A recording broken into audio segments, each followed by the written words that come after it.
Assalamualaikum Ustadz. Saya Jayang dari Jakarta. Saya punya dua pertanyaan nih Ustadz. Pertanyaan pertama itu soal perihal sholat subuh Ustadz. Jadi saya itu ingin melaksanakan sholat subuh, tapi saya sulit sekali untuk bangun pagi. Apakah benar kalau misalkan walaupun kita kesiangan, sholat subuh itu masih sah? Sahabat hikmah yang saya hormati, pasti banyak yang terjadi seperti ini, terutama anak-anak milenial, terlambat sholat subuh. Tapi ini masih bagus daripada tidak sama sekali. Kalau Anda kejadiannya betul-betul tidak disengaja, maka sah sholatnya dan insya Allah tidak akan mendapat dosa. Kasusnya, malam nih kita bekerja sebagai jurnalis atau security, tugasnya sampai jam 3 subuh. Sampai di rumah tidurnya setengah 4. Nah, belum masuk waktu subuh. Masuk waktu subuh jam 5 misalnya, jam 5 pagi masuk subuh. Ternyata dari setengah 4 tertidur, bangunnya jam 10. Boleh sholat? Boleh.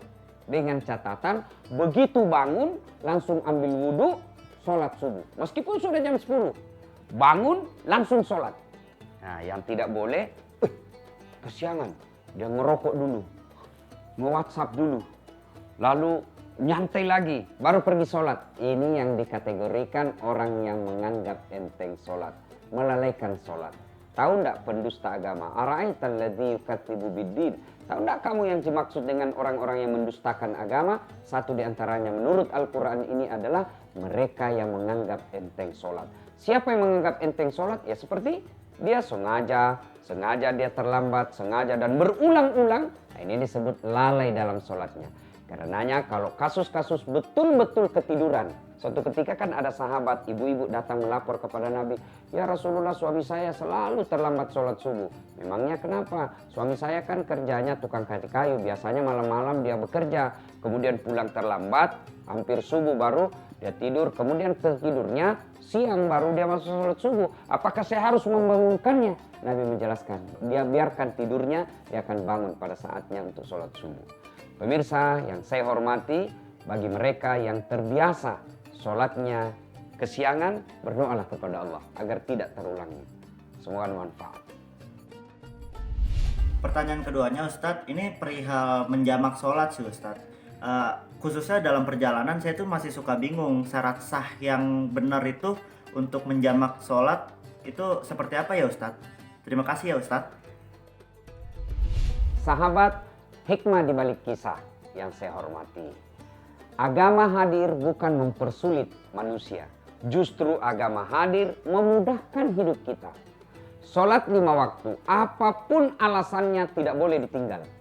Ustadz, kami dalam musafir Ustadz, kami dalam perjalanan. Sehingga dalam perjalanan itu melewati waktu-waktu sholat. Nah, Anda keluar jam 11. Perjalanannya tidak bisa singgah-singgah. Tiba di tujuan sudah jam 5 sore. Berarti melewati duhur dan asar. Nah, bagaimana cara sholatnya Ustadz? Satu, Anda boleh menjamaknya. Jamak ini artinya digabung. Duhurnya tetap 4, asarnya tetap 4. Di mana sholatnya? Boleh di atas kendaraan, di atas pesawat, di atas mobil. Sholatnya kan kita tidak lihat kiblatnya, menghadap kemana saja. Kemudian bagaimana dengan wudhu Ustadz? Karena kita kejar ini, ada sesuatu yang tidak boleh kita mampir. Tidak bisa singgah ambil air wudhu. Bagaimana cara wudhunya Ustadz? Wudhu diganti dengan tayamum. Silahkan bertayamum di mobil, lalu sholat. Jamak. Jamak artinya duhur 4, asar 4. Tapi kalau mau lagi lebih praktis, namanya jamak qasar. Jamak gabung, qasar ringkas. Artinya apa? Duhurnya yang tadinya 4 tinggal 2, asarnya yang tadinya 4 tinggal 2. Gimana caranya Ustadz? Duhur dulu, 2 rakaat. Sudah 2 rakaat, Assalamualaikum warahmatullahi, Assalamualaikum warahmatullahi. Qamat, lanjut lagi dengan asar, 2 rakaat. Kapan pelaksanaannya? Misalnya nih, di dalam mobil, masuk duhur. Maka Anda boleh melakukan jamak takdim. Artinya apa? Duhur, lakukan di waktu duhur, lalu tarik asar, kita kerja di waktu duhur. Namanya jamak takdim, dimajukan asarnya. Atau karena banyak kegiatan, tidak bisa dikerjakan di waktu duhur, kita kerja di waktu asar. Berarti sholat duhurnya diundur ke belakang, kita laksanakan di waktu asar. Gimana cara pelaksanaannya? Sholat duhur dulu 2 rakaat, baru sholat asar 2 rakaat. Ulama berbeda, ada yang mengatakan duhur dulu, ada yang mengatakan asar dulu. Boleh duhur dulu, boleh asar dulu. Atau asar lakukan lebih sholat asar duluan, baru sholat duhur.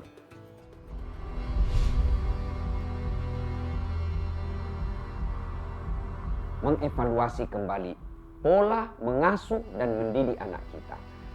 Al-Quran mengajarkan, menginformasikan kewajiban orang tua kepada anaknya. Satu di antaranya adalah mendidiknya. Bagaimana cara mendidiknya? Silahkan buka surah Luqman ayat 16 dan seterusnya.